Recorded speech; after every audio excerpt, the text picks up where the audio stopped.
નમસ્કાર મિત્રો, સ્વાગત છે તમારું આપણી પોતાની યુટ્યુબ ચેનલ પેન્શન ગુજરાતમાં। તો મિત્રો, જો તમે પણ ગુજરાત રાજ્ય સરકારની સેવામાંથી નિવૃત્ત પામેલા પેન્શનર છો અથવા તમારા પરિવારના કોઈ સભ્ય નિવૃત્ત કર્મચારી છે તો આજનો આ વિડીયો તમારા માટે અત્યંત મહત્વપૂર્ણ સાબિત થવાનો છે, કારણ કે આજે આપણે વાત કરવા જઈ રહ્યા છીએ એવા વિષય વિશે જે દરેક પેન્શનર અને તેમના પરિવારના આરોગ્ય સાથે સીધો સંબંધ ધરાવે છે। મિત્રો, આરોગ્ય એ જીવનની સૌથી મોટી સંપત્તિ છે અને ખાસ કરીને નિવૃત્તિ પછીની ઉંમરમાં સ્વાસ્થ્ય સંબંધિત જરૂરિયાતો વધતી જાય છે। આવી સ્થિતિમાં સરકાર દ્વારા આપવામાં આવતી તબીબી સહાય, મેડિકલ એલાઉન્સ અને સારવાર ખર્ચની પરતફેર જેવી સુવિધાઓ પેન્શનરો માટે ખૂબ જ મહત્વપૂર્ણ બની જાય છે। ઘણા પેન્શનર મિત્રો આજે પણ આ યોજનાઓ અને તેમના અધિકારો વિશે સંપૂર્ણ માહિતી ધરાવતા નથી, જેના કારણે તેઓ સરકાર દ્વારા મળતા લાભોથી વંચિત રહી જાય છે।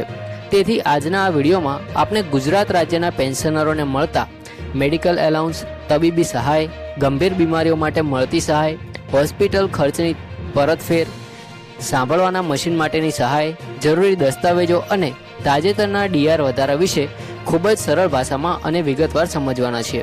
પરંતુ એ પહેલાં એક નાનકડી વિનંતી છે કે જો તમે અમારી ચેનલ પર નવા હોય તો આ ચેનલને અત્યારે જ સબસ્ક્રાઈબ કરી લેજો, કારણ કે પેન્શન ગુજરાત ચેનલ પર અમે દરરોજ પેન્શનર તેમજ સરકારી કર્મચારીઓને લગતી તમામ માહિતી લાવતા રહીએ છીએ।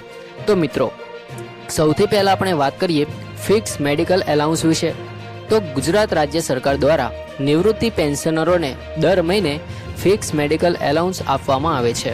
આ એલાઉન્સનો મુખ્ય હેતુ એ છે કે પેન્શનરોની રોજિંદી દવાઓ, સામાન્ય સારવાર અને નાના મોટા આરોગ્ય ખર્ચ માટે નાણાકીય મદદ મળી રહે। નિવૃત્તિ પછી ઘણા પેન્શનર મિત્રો બ્લડ પ્રેશર, ડાયાબિટીસ, હૃદય રોગ, સાંધાના દુખાવા, આંખોની તકલીફ અને અન્ય લાંબા ગાળાના રોગોથી પીડાતા હોય છે। આવી સ્થિતિમાં દર મહિને દવાઓ પર નોંધપાત્ર ખર્ચ થતો હોય છે। સરકાર દ્વારા આપવામાં આવતું મેડિકલ એલાઉન્સ આવા ખર્ચમાં થોડી રાહત આપે છે। મિત્રો, મહત્વની બાબત એ છે કે આ રકમ સીધી પેન્શન સાથે જમા કરવામાં આવે છે અને તેના માટે અલગથી અરજી કરવાની કોઈ જરૂરિયાત સામાન્ય રીતે રહેતી નથી।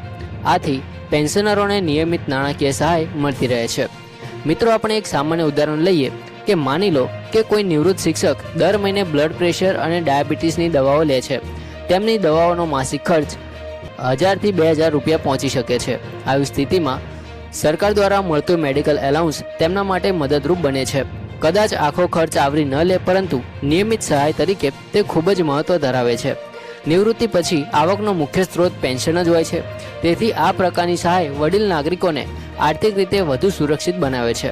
મિત્રો, હવે વાત કરીએ મેડિકલ રિમ્બર્સમેન્ટ એટલે કે સારવાર ખર્ચની પરતફેર વિશે। તો આ સુવિધા પેન્શનરો માટે ખૂબ જ મહત્વપૂર્ણ છે, કારણ કે ગંભીર બીમારીઓ અથવા મોટા ઓપરેશનના સમયમાં ખર્ચ લાખો રૂપિયામાં પહોંચી શકે છે। ગુજરાત સરકાર દ્વારા તબીબી સારવાર સહાયની મર્યાદા વધારીને ₹10 લાખ સુધી કરવામાં આવી હોવાનું મહત્વપૂર્ણ માનવામાં આવે છે। આનો અર્થ એ છે કે નિયમો અને પાત્રતા અનુસાર પેન્શનરોને ગંભીર બીમારીઓ માટે મોટી આર્થિક સહાય મળી શકે છે। આજના સમયમાં હૃદયનું ઓપરેશન, કિડનીની સારવાર, કેન્સરની સારવાર અથવા અન્ય ગંભીર રોગોની સારવારનો ખર્ચ લાખો રૂપિયામાં થઈ શકે છે। આવા સમયે સરકારની આ સહાય નિવૃત્ત કર્મચારીઓ અને તેમના પરિવાર માટે આશીર્વાદ સમાન બની શકે છે। મિત્રો, ઘણી વખત એવું બનતું હોય છે કે નિવૃત્ત કર્મચારીને અચાનક ગંભીર બીમારી થાય અને પરિવાર ચિંતામાં પડી જાય છે। આટલો મોટો ખર્ચ કેવી રીતે ઉઠાવવો? પરંતુ જો યોગ્ય નિયમોનું પાલન કરવામાં આવે અને જરૂરી દસ્તાવેજો સમયસર રજૂ કરવામાં આવે તો સરકારની તબીબી સહાય યોજના દ્વારા ઘણો ખર્ચ પરત મળી શકે છે। આ કારણે દરેક પેન્શનર મિત્રએ પોતાના અધિકારો વિશે સંપૂર્ણ જાણકારી રાખવી ખૂબ જ જરૂરી છે। હવે મિત્રો, હોસ્પિટલ ખર્ચ અંગે વધુ વિગતવાર વાત કરીએ તો સરકારની તબીબી સહાય યોજનાઓ હેઠળ સારવાર દરમિયાન થતા વિવિધ ખર્ચાઓ માટે સહાય મળવાની જોગવાઈ છે। તેમાં હોસ્પિટલમાં દાખલ થવાનો ખર્ચો, રૂમ ભાડું, ઓપરેશનનો ચાર્જ, વિવિધ ટેસ્ટનો ચાર્જ, સારવાર સંબંધિત અન્ય ખર્ચ અને કેટલીક પરિસ્થિતિઓમાં દર્દીને હોસ્પિટલ સુધી લઈ જવા અને પરત લાવવાના ખર્ચનો પણ સમાવેશ થઈ શકે છે। જો કે દરેક દાવા માટે નિયમો અલગ અલગ હોઈ શકે છે અને તેની પાત્રતા સંબંધિત શરતો લાગુ પડી શકે છે, તેથી કોઈ પણ ખર્ચ કરતા પહેલા સંબંધિત નિયમો અને માર્ગદર્શિકાની માહિતી મેળવી હંમેશા યોગ્ય રહે છે। મિત્રો, ગુજરાત રાજ્યમાં કેટલીક માન્ય હોસ્પિટલો એવી છે જ્યાં સારવાર કરાવ્યા બાદ નિયમો અનુસાર ખર્ચની પરતફેર મેળવવાની પ્રક્રિયા સરળ બની શકે છે. અમદાવાદની civil hospital, UN Mehta hospital, રાજકોટની કેટલીક માન્ય હોસ્પિટલો અને અન્ય સરકારી માન્યતા ધરાવતી સંસ્થાઓમાં સારવાર કરાવનાર પેન્શનરોને નિયમ મુજબ લાભ મળી શકે છે. જો કે સમયાંતરે સરકાર દ્વારા માન્ય હોસ્પિટલોની યાદીમાં ફેરફાર થઈ શકે છે, તેથી હંમેશા નવીનતમ માહિતી તપાસવી ખૂબ જ જરૂરી છે. મિત્રો, હવે વાત કરીએ સાંભળવાના મશીન એટલે કે હિયરિંગ એડ માટે મળતી સહાય વિશે. તો ઉંમર વધારવાની સાથે ઘણા પેન્શનર મિત્રોને સાંભળવામાં તકલીફ પડે છે. આ સમસ્યા માત્ર વ્યક્તિગત જીવનને જ નહીં પરંતુ સામાજિક જીવનને પણ અસર કરે છે. પરિવાર સાથે વાતચીત કરવામાં મુશ્કેલી પડે છે, બહારના લોકો સાથે સંપર્કમાં અવરોધ આવે છે અને ઘણી વખત વ્યક્તિ એકલતાનો અનુભવવા લાગે છે. આવી સ્થિતિમાં હિયરિંગ એડ ખૂબ જ ઉપયોગી સાબિત થાય છે.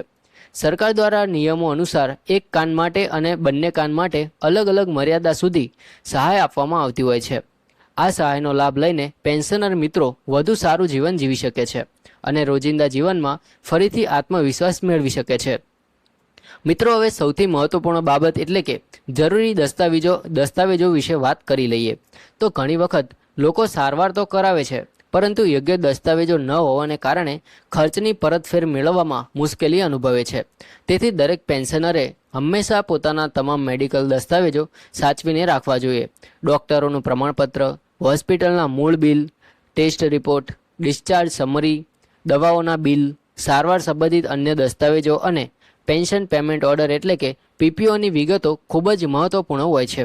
કોઈ પણ દસ્તાવેજ ગુમ થઈ જાય તો ભવિષ્યમાં ક્લેમ પ્રક્રિયામાં મુશ્કેલી ઊભી થઈ શકે છે. તેથી દરેક બિલ અને રેકોર્ડની ફોટોકોપી તથા ડિજિટલ નકલ રાખવી સમજદારીભર્યું પગલું છે. મિત્રો, આજના સમયમાં પેન્શનરો માટે એક મહત્વપૂર્ણ મુદ્દો છે મોંઘવારી રાહત એટલે કે ડીઆર. તો મોંઘવારી વધે છે ત્યારે જીવન જીવવું જરૂરી વસ્તુઓના ભાવમાં પણ વધારો થાય છે. નિવૃત્ત કર્મચારીઓ માટે આર્થિક સંતુલન જાળવવું ઘણી વખત મુશ્કેલ બની જાય છે.